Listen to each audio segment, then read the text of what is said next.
नमस्कार मित्रों, स्वागत है आपका आपके अपने YouTube चैनल अक्षर क्लासेस में। हम लोगों ने वर्तनी को प्रारंभ किया था और इस बात को जान लिया था कि वर्तनी क्या है। किसी भी भाषा में कोई शब्द जिस वर्ण अनुक्रम में लिखा जाता है उसे ही क्या कहते हैं? वर्तनी कहते हैं। उर्दू में हम इसको हिज्जे कह सकते हैं, अंग्रेजी में हम इसको स्पेलिंग कह सकते हैं। सीधा सीधा इसका संबंध किससे है? प्रोनाउंसिएशन यानी कि उच्चारण से इसका सीधा संबंध है। वर्तनी का सही ज्ञान ना होने की वजह से बहुत सारी त्रुटियां जो है हम लोग करते हैं। किसी शब्द को कुछ लिखना है और हम कुछ लिखते हैं। तो पिछले वीडियो में हम लोगों ने जान लिया था कि वर्तनी होती क्या है और कुछ उसके उदाहरण भी जाने थे। सभी प्रतियोगी परीक्षाओं के लिए ये विषय बहुत महत्वपूर्ण है। आरओ एआरओ जो हमारी आगामी परीक्षा है वहां पर यहाँ से प्रश्न पूछे ही जाते हैं। तो सिर्फ रटने से काम चलने वाला नहीं है। आज हम लोग बहुत ही महत्वपूर्ण बातों को जानेंगे वर्तनी की। वर्तनी में जो त्रुटियां हैं वो किन कारणों से हैं उन पर भी चर्चा करेंगे और इसके साथ साथ जो नियम हैं वर्तनी के उस पर भी हम लोग आज बात करने वाले हैं। अगर चैनल पर नए हो तो कृपया इसे सब्सक्राइब जरूर कर लें ताकि आपके पास ऐसे ही बेहतरीन वीडियो आप तक पहुंचते रहें। तो आइए प्रारंभ करते हैं आज की कक्षा। और आज हम लोग जानेंगे कि जो वर्तनी अशुद्धि है उसके कारण क्या है। तो सबसे पहले हम लोग समझने का प्रयास करते हैं कि अशुद्धि के कारण क्या है। अशुद्धि के कारण क्या क्या संभावित कारण हो सकते हैं जिस वजह से हम वर्तनीगत अशुद्धि जो है वो करते हैं। किसी शब्द को कुछ लिखना है और कुछ हम लोग लिखते हैं। तो सबसे पहला जो कारण है वो है आपका उच्चारण में अशुद्धता। तो सबसे पहला कारण क्या है आपका? उच्चारण में अशुद्धता। उच्चारण में क्या है? अशुद्धता। देखिए, हम लोगों ने इस बात को जाना था, समझा भी था कि वर्तनी का सीधा संबंध किससे होता है? उच्चारण से होता है। अगर हमारा सही उच्चारण नहीं है तो वहां पर वर्तनी त्रुटि पूर्ण हो ही जाएगी। किस तरीके से? देखिएगा, कुछ एग्जाम्पल के जरिए समझिएगा। जैसे अगर हम उच्चारण में अध्ययन बोलते हैं, क्या बोलते हैं? अध्ययन। तो ये क्या है? गलत है। बोला क्या जाना चाहिए? अध्ययन। अध्ययन बोला जाना चाहिए। तो कौन सी वर्तनी इसमें सही होगी? ये वाली वर्तनी जो है इसमें क्या है? सही है। तो यहां पर वर्तनीगत जो अशुद्धि है वो किस वजह से है? उच्चारण की वजह से है। ऐसे ही आपने देखा होगा कि बहुत सारे लोग जो है वो क्या बोलते हैं? ऊषा, और यही लिखते भी हैं, लेकिन शुद्ध क्या होता है? उषा होता है। क्या होता है? उषा। तो यहां पर उ और उ सही कौन सा है आपका? ये वाला जो है आपका सही है। तो यहां पर ये अशुद्धि किस वजह से है? उच्चारण में अशुद्धता की वजह से। ऊषा ये अशुद्ध है, उषा ये आपका क्या है? शुद्ध है। इसी तरीके से आप देखिएगा कि बहुत सारे लोग क्या लिखते हैं? श्राप। बहुत सारे लोग लिखते हैं श्राप। सही क्या होता है आपका? तो सही होता है शाप। क्या होता है? शाप। ये शुद्ध है और ये क्या है आपका? ये अशुद्ध है आपका। इसी तरीके से उच्चारण की ही वजह से आप देखिएगा, हम लोगों ने पिछले वीडियो में भी इस एग्जाम्पल की बात की होगी। कुमदनी। क्या है? कुमदनी। तो अगर हम बोलेंगे ही कुमदनी कुमदनी कुमदनी, जबकि शुद्ध क्या होता है आपका? तो शुद्ध होता है कुम दिनी। दनी ना होकर के क्या होता है? दिनी होता है। तो अगर हम उच्चारण सुधार लेंगे तो वहां पर ये त्रुटि जो है वो क्या हो जाएगी? दूर हो जाएगी, है ना। तो कुमदनी जो है वो क्या है आपका? गलत है। इसी तरीके से आप देखेंगे कि उच्चारण की ही वजह से ही कौन सी त्रुटि देखिएगा यहां पर? जागृत। क्या है? जागृत।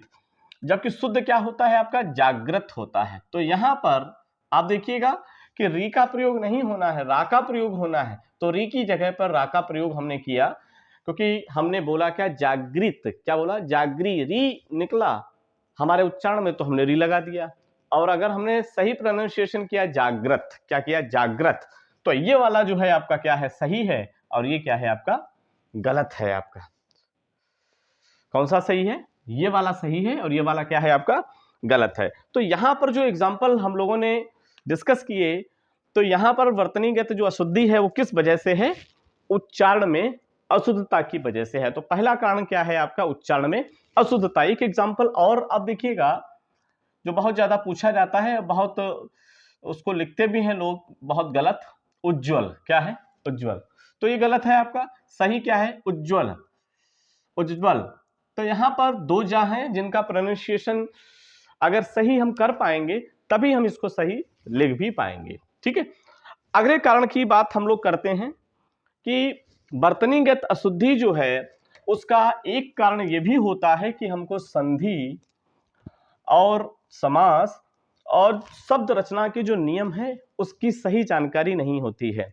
यानी कि कोई शब्द किन नियमों की वजह से बना है, किन नियमों से उसकी रचना हुई है, इसका हमको बोध नहीं होता है। तो दूसरा कारण क्या होता है, दूसरा कारण हो जाएगा आपका संधि व समास के नियमों का बोध ना होना।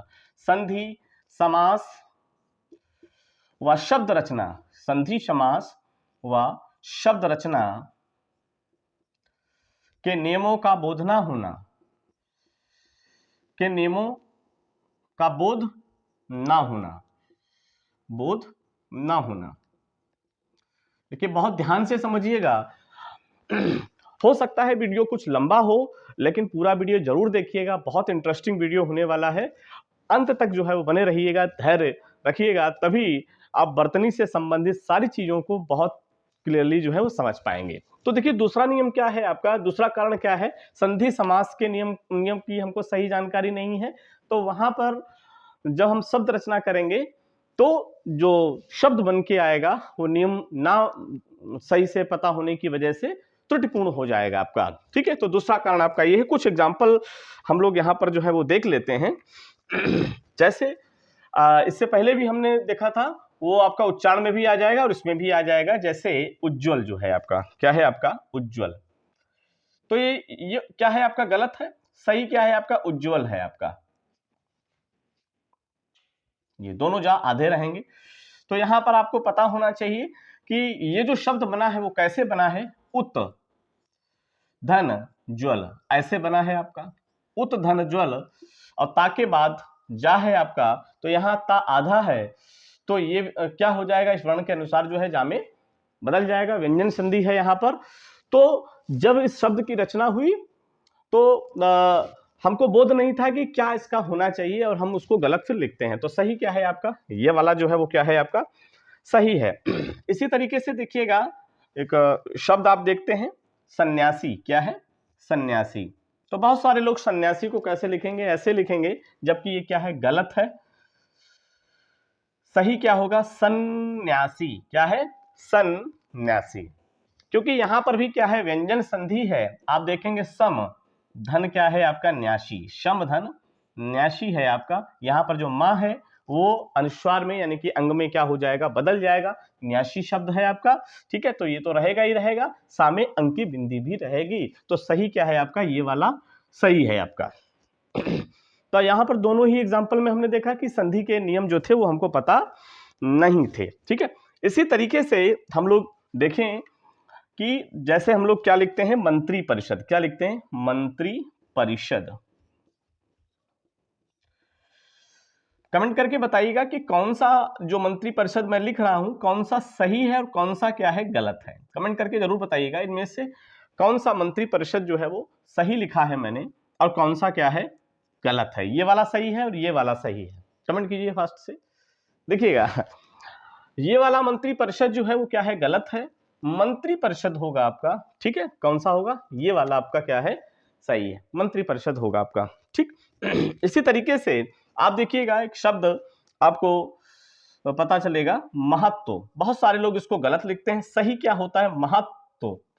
दो ता होंगे इसमें आधे, महत्व। ठीक है, तो दो ता आधे इस तरीके से हम लोग बना देते हैं। ठीक है, तो यहां पर जो सही है वो महत्व क्या होगा, ये होगा। तो इन उदाहरणों में आपने देखा होगा कि शब्द रचना के नियम हमको पता नहीं थे, जिस वजह से जो शब्द हमको बनाने थे या लिखने थे वो गलत तरीके से हम उसको लिख रहे थे। एक शब्द और बहुत ज्यादा आप देखिएगा लिखते हैं,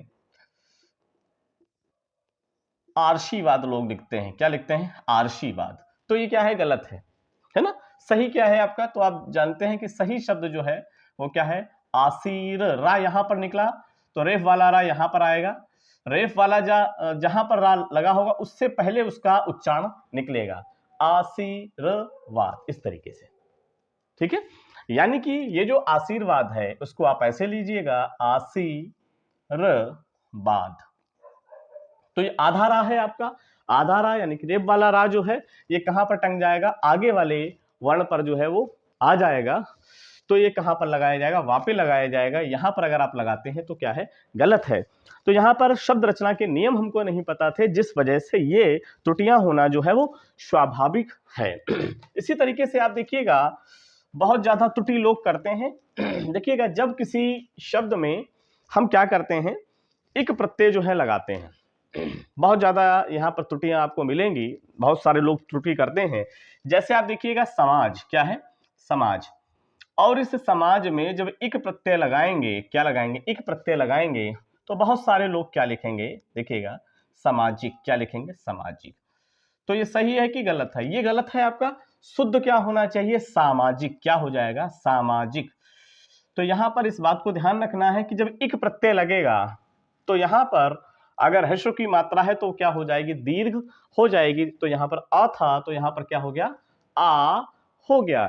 इसी तरीके से आप देखेंगे अध्यात्म, इक, अध्यात्म में शब्द आपका अध्यात्म है, लेकिन इक प्रत्यय जब लगेगा तो क्या हो जाएगा, आध्यात्मिक हो जाएगा। इसी तरीके से आप देखेंगे कि शब्द क्या होता है, व्यवहार, ठीक, और उसमें जब हम क्या करते हैं, इक प्रत्यय जो है जोड़ते हैं तो यहां पर क्या हो जाएगा, व्यवहारिक, ये वाला क्या रहेगा, सही रहेगा। और अगर कोई क्या लिखता है, इसी तरीके से व्यवहार को लिख देता है, ठीक है, यहां पर या आप देखेंगे यहां पर हर्ष है और जब इक प्रत्यय लगेगा तो यहां पर क्या हो जाएगा, दीर्घ हो जाएगा। इसी तरीके से आप देखेंगे प्रमाण में इक लगाएंगे तो प्रामाणिक हो जाएगा, अध्यात्म में इक लगाएंगे तो आध्यात्मिक हो जाएगा। तो बहुत सारे एग्जाम्पल आपको मिल जाएंगे। इसी तरीके से आप देखते हैं कि जब आपका क्या आता है, इत प्रत्यय जो है हमको लगाना होता है, क्या करना होता है, इत प्रत्यय लगाना होता है। जैसे आप देखिएगा अनुग्रह एक शब्द है आपका, अनुग्रह, ठीक, और इसमें हमको क्या करना है, इत प्रत्यय जो है वो जोड़ना है।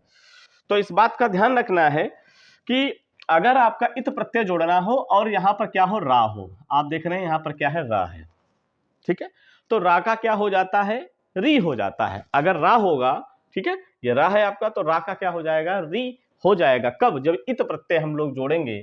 तो सही क्या होगा आपका, अनु, बहुत सारे लोग ये लिखेंगे ग्रहित, ये वाला लिखेंगे, ये गलत है।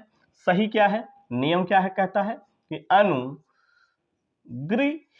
क्या हो जाएगा, अनुग्रहित हो जाएगा, ये वाला क्या है, सही है। नियम क्या कहेगा, फिर से ध्यान से सुन लीजिएगा कि अगर आपका रा होगा, ठीक है, और उसके बाद इत प्रत्यय होगा तो वहां पर क्या हो जाएगा, जो रा होगा वो किस में बदल जाएगा, री में। आपने देखा यहां पर किस में बदल गया, री में बदल गया। देखिएगा ये री ज्यादातर वहीं पर आता है जिसके बाद बड़ी की मात्रा होती है। देखिएगा अभी थोड़ी देर पहले हमने देखा होगा जागृत, ये सही है, लेकिन अगर हम क्या लिखते हैं, जागृत लिखते हैं तो ये क्या है, गलत है, ठीक।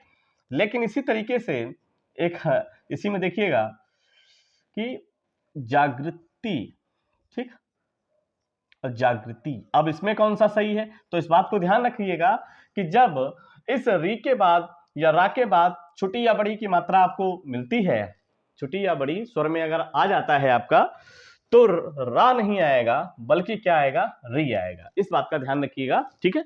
तो जागृत में ये सही है, ठीक है, और यहां पर क्या है, ये री वाला जो है आपका क्या माना जाएगा, सही माना जाएगा। अच्छा, इस तरीके से दूसरा कारण हमारा हो गया कि संधि समास और शब्द रचना के नियम हमको नहीं पता थे, जिस वजह से ये त्रुटियां हम करते हैं। तीसरा नियम क्या होता है आपका कि वैसे तो हमारी जो लिपि है, देवनागरी लिपि, वो बहुत ज्यादा स्पष्ट है, उसमें बहुत ज्यादा तकनीकी खामियां तो नहीं है, लेकिन फिर भी कुछ कमियां जो है आप वहां पर देख सकते हैं, जो लिपि की वजह से ही है। हालांकि हमारी देवनागरी लिपि जो है बहुत ज्यादा व्याकरणिक है, तो लिपि की वजह से भी कुछ वर्तनीगत दोष जो है वो हो जाते हैं। कौन कौन से दोष हो जाते हैं आप देखिएगा कि सबसे पहले तो आप देखिएगा कि बहुत सारे लोग जो है वाह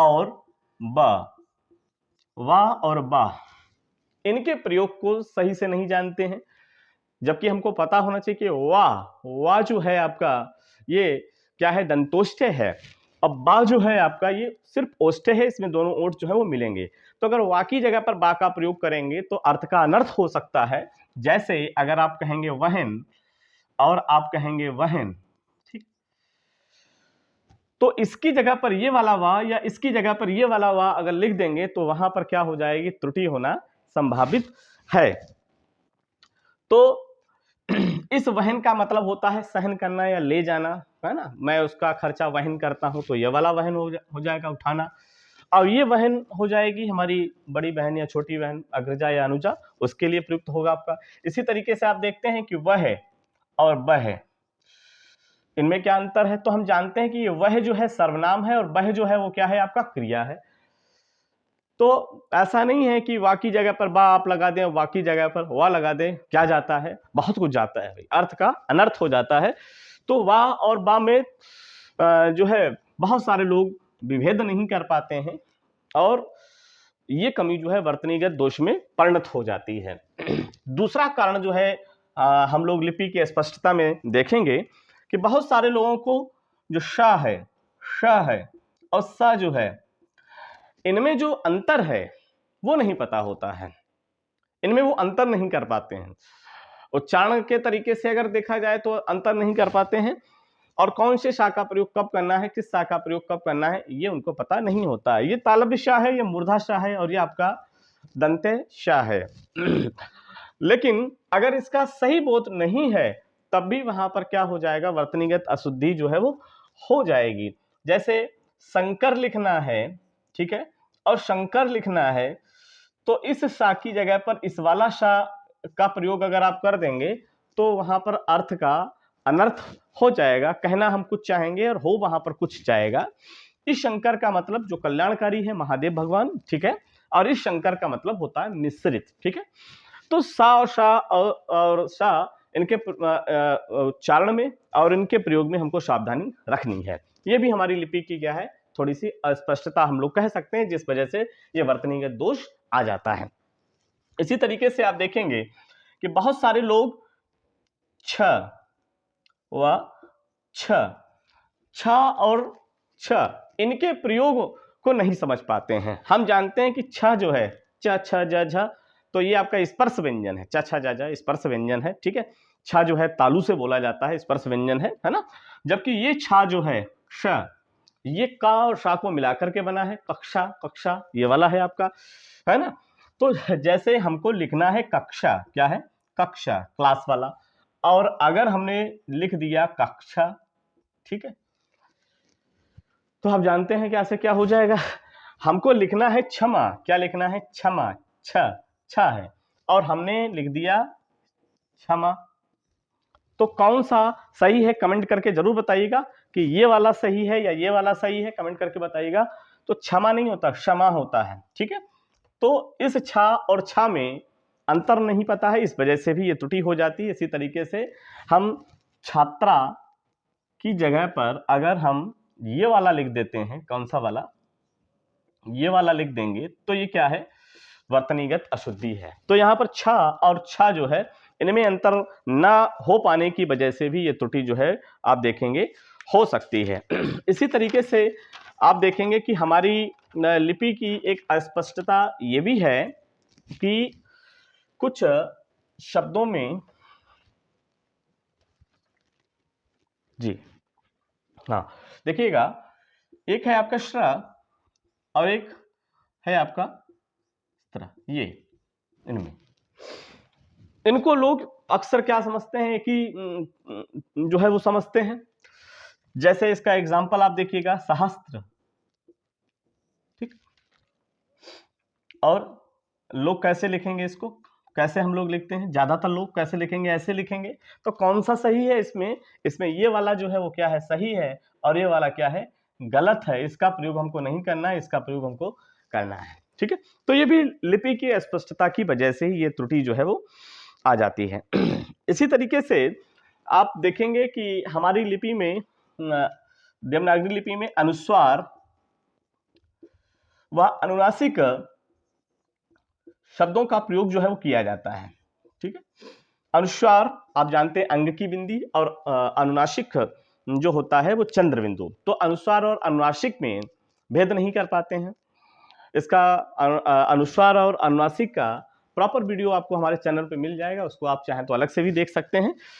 तो इस वजह से भी लिपि की अस्पष्टता हो जाएगी। अंग का प्रयोग करना है तो चंद्र बिंदु लगा देंगे, चंद्र बिंदु का प्रयोग करना है तो अंग की बिंदी लगा देंगे, जिस वजह से ये त्रुटि हो जाएगी। कुछ एग्जाम्पल देखिएगा, कमेंट करके जरूर बताइएगा कि कौन सा सही है, चांद और चांद। तो कौन सा वाला जो है वो सही है?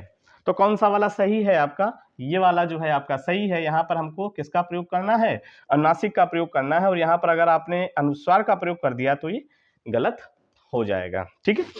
इसी तरीके से बहुत सारे एग्जाम्पल आप देखेंगे कि बहुत सारे लोग जल्दबाजी में रहते हैं, कुछ ज्यादा ही जल्दबाजी में रहते हैं और कहते हैं कि अंग का प्रयोग करें या चंद्रबिंदु का प्रयोग करें, क्या जाता है भाई, है?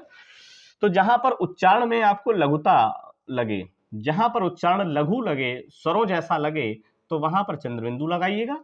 और जहां पर उच्चारण जो है वो नासिका की तरफ ज्यादा लगे तो वहां पर अंग का प्रयोग करना चाहिए। कौन सा वाला सही है गांधी जी?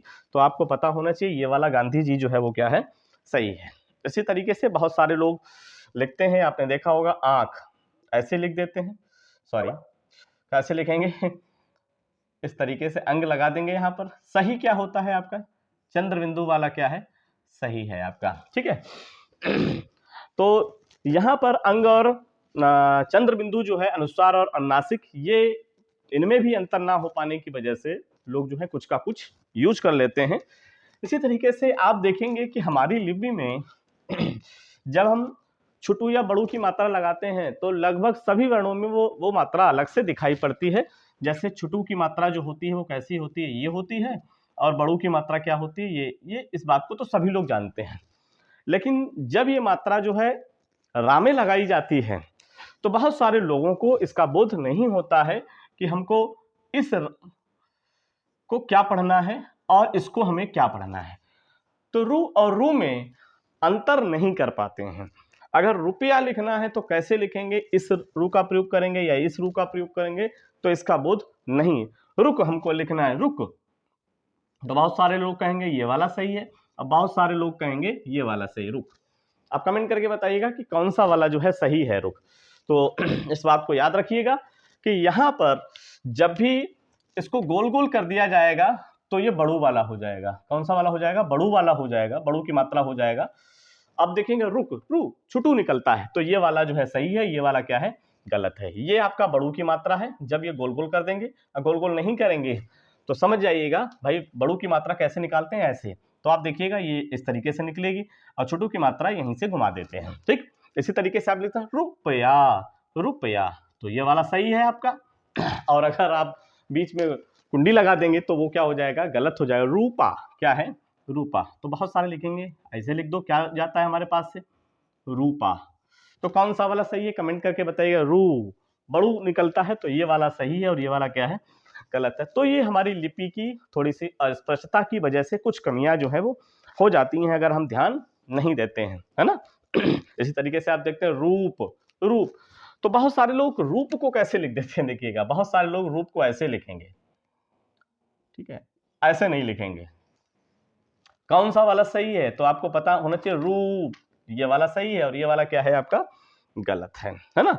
तो यहाँ पर ये लिपि की स्पष्टता की वजह से ये कमी जो है वो आ जाती है। इसके साथ साथ कुछ क्षेत्रीय प्रभाव भी आप देखेंगे।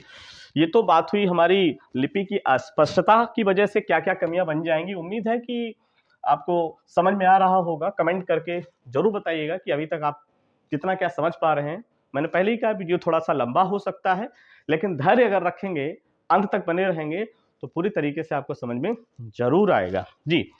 तो चौथा जो कारण हमारा हो जाएगा, वो चौथा कारण हमारा हो जाएगा भाई क्षेत्रीय प्रभाव। क्या हो जाएगा, क्षेत्रीय प्रभाव। देखिए हिंदी जो है एक बृहत भारतवर्ष की जो है वो भाषा है लेकिन हिंदी पर बोलियों का प्रभाव और क्षेत्रगत प्रभाव जो है वो दिखाई पड़ता है। आप पूर्वी क्षेत्र में जाएं और पूर्वी क्षेत्र में जाएं और पश्चिम क्षेत्र में जाएं, तो दोनों जगहों का आप अंतर अगर करेंगे तो वहां पर आपको बोले जाने वाले शब्दों के उच्चारण में क्षेत्रगत प्रभाव या बोलीगत प्रभाव जो है दृष्टिगोचर होगा, जिस वजह से वर्तनीगत अशुद्धि होना स्वाभाविक है। जैसे एक शब्द को हम लोग लेते हैं, एक शब्द है हमारे पास स्नान। स्नान, ठीक, ये शुद्ध है, आप जानते हैं ये शुद्ध है। लेकिन जब आप पूर्वांचल में जाएंगे, पूर्वी क्षेत्र में जाएंगे, मतलब भोजपुरी में इस शब्द को देखेंगे तो बहुत सारे लोग इसको क्या कहेंगे, स्नान कहेंगे। यही बोलेंगे और यही लिखेंगे, क्योंकि जो बोला जाता वही लिखा जाता। जब बोलेंगे ही स्नान, क्योंकि वो उनकी बोली का प्रभाव है, स्नान। स्नान, तो हमें ये धीरे धीरे क्या करना पड़ेगा, स्वीकार करना पड़ेगा कि ये शुद्ध है, शुद्ध ही बोला जाए स्नान, ठीक, स्नान वो बोलेंगे। इसी तरीके से अगर आप पंजाबी क्षेत्र में आप चले जाएंगे तो ये क्या है, गलत है। अगर आप पंजाबी क्षेत्र में चले जाएंगे तो पंजाबी क्षेत्र में आप देखेंगे वो स्नान बोलते हैं, स्नान। क्या बोलेंगे, स्नान बोलेंगे, स्नान, स्नान कर लिया, स्नान कर लिया। एक बोलेगा स्नान कर लिया, एक कहेगा स्नान कर लिया। तो पंजाबी क्षेत्र में ये बोला जाएगा, तो ये भी क्या है, गलत है। तो ये प्रभाव जो है क्षेत्रीय प्रभाव की वजह से ये त्रुटि आ गई है। अच्छा, अगले कारण की बात हम लोग करते हैं। देखिएगा, अगला कारण हमारा है, पांचवा कारण, अतिशोधन। अतिशोधन, अतिशोधन। देखिए, जब हमको जब यही लगने लगेगा कि हर शब्द जो है वो गलत ही है, जो भी हम बोलते हैं सब गलत ही है, या हमने बहुत ज़्यादा जानकारी इकट्ठी कर ली, तो वहाँ पर फिर हम हर शब्द को अगर शक की नज़र से देखेंगे तब वो भी ठीक नहीं है। तो बहुत सारे लोग क्या करते हैं कि हर शब्द को जबरदस्ती जो है वो क्या करते हैं, संस्कृत में बदलना चाहते हैं। यानी कि हम कह सकते हैं कि वो उनका संस्कृतलाइजेशन करना चाहते हैं, संस्कृताइज करना चाहते हैं। हर शब्द को आप संस्कृत में नहीं बदल सकते हैं, संस्कृत ही उसका मानक रूप नहीं। हिंदी में बहुत सारी चीज़ें मिली हुई हैं, संस्कृत के भी शब्द हैं, आप जानते हैं, हिंदी के अपने भी शब्द हैं, अरबी फारसी के भी शब्द हैं, बहुत सारी भाषाओं के भी शब्द हैं। तो आप ऐसा नहीं कर सकते हैं कि हर शब्द को जो है वो क्या करते हैं, जो है संस्कृत में ही बदल दें तभी वो शुद्ध होगा। तो संस्कृत परंपरा के लोग ज़्यादातर ऐसे करने का प्रयास करते हैं कि हिंदी को संस्कृतराइज्ड करने का कोशिश करते हैं, और उस फेर में वो वर्तनीगत अशुद्धि कर बैठते हैं। जैसे आप देखिएगा एक एग्जाम्पल, प्रसाद। क्या है, प्रसाद। कमेंट करके बताइएगा कौन सा सही है और कौन सा क्या है, गलत है, ठीक। तो कौन सा वाला सही है, तो इस बात को आप अच्छे से जानते होंगे कि कौन सा वाला सही है, इसमें तो कोई विवाद नहीं होना चाहिए। ये सही है और ये क्या है, गलत है। तो इस शा की जगह पर इस शा को अनावश्यक रूप से बोलना, इसका मतलब क्या है, इस शा का प्रयोग जो है संस्कृत में होता है, तत्सम शब्दों में होता है, और इसका प्रयोग प्रॉपर हिंदी के शब्दों में होता है। अरे भाई, तो इस शा की जगह पर इस शा का प्रयोग आप क्यों कर रहे हैं? हर चीज को आप संस्कृताइज नहीं कर सकते हैं, है ना। इसी तरीके से बहुत सारे लोग जो हैं वो क्या करेंगे, देखिएगा, इच्छा, चा, चा के बाद छा आता है, छा से पहले चा आता है, नियम भी है आपका। तो इच्छा ऐसे लिखेंगे, इच्छा का प्रयोग कर लेंगे। अरे क्यों जबरदस्ती आप इसका प्रयोग कर रहे हैं? सही क्या है आपका, ये वाला जो है वो सही। तो अनावश्यक रूप से जो है उसको मत बदलिए, ठीक है। अच्छा, इसके साथ साथ संस्कृत परिपाटी के लोग तो ये कोशिश करते हैं, संस्कृत परंपरा के लोग जो हैं। इसके साथ साथ बहुत सारे लोग जो हैं, जो क्योंकि हिंदी में अरबी फारसी के शब्दों का भी प्रयोग है, तो बहुत सारे लोग क्या करते हैं कि नुक्ते का अनावश्यक रूप से प्रयोग करते हैं। मतलब अरबी फारसी प्रभाव जो है वो है आपका हिंदी के बहुत सारे शब्दों में। तो का के स्थान पर वो क्या करेंगे, का प्रयोग कर देंगे। जैसे का है आपका, ये का है, ये का, तो इस का की जगह पर ख, इसका प्रयोग अनावश्यक रूप से करना। जैसे मैं आपको एक एग्जांपल बताता हूं, कागज। कागज शुद्ध है और अनावश्यक रूप से जो है इसका प्रयोग करेंगे, तो ये क्या है, गलत हो गया। तो अनावश्यक रूप से जो है उसको अरबी फारसी में भाई मत बदलिए, नुक्ते का प्रयोग जो है मत कीजिए। इसी तरीके से आप देखेंगे गा की जगह पे गा का प्रयोग कर देंगे, ठीक है। जैसे बाग, ये शुद्ध है, ठीक है। अब वो क्या काम करेंगे, अनावश्यक रूप से यहाँ पर नुक्ता लगा देंगे, तो क्या है, गलत है। खाना सही है, खाना, खा के नीचे जुक्ता लगा देंगे, तो अरबी फारसी का प्रभाव जो है वो दिखाई पड़ेगा। इसके साथ साथ आप अंग्रेजी का प्रभाव भी देखेंगे, और अंग्रेजी प्रभाव का तो इतना भयानक असर हुआ है कि कि वहां पर आप देखेंगे कि देखा देखी जो है वो क्या हुआ है कि मिस्र को मिस्रा लिखा जाने लगा, शुक्ल को शुक्ला लिखा जाने लगा। शुद्ध शुद्ध जो है वो मिस्र है, शुद्ध जो है वो शुक्ल है, और लिखा क्या जाने लगा वो आप देखते हैं। चलिए, इस पर हम लोग बात नहीं करेंगे। तो ये हमारी क्या हुई, कुछ अशुद्धि के क्या हुए, कारण हुए। अब अगर कारण है तो कुछ ना कुछ उसके नियम भी होंगे, कुछ ना कुछ उपाय भी होंगे। कैसे हम क्या करें, कुछ नियमों का ध्यान रखें। तो अब हम लोग समझने वाले हैं बर्तनी के नियमों को, तो जुड़े रहिएगा। जल्दी ही हम लोग मिलते हैं अगले वीडियो में बर्तनी के नियमों में। धन्यवाद।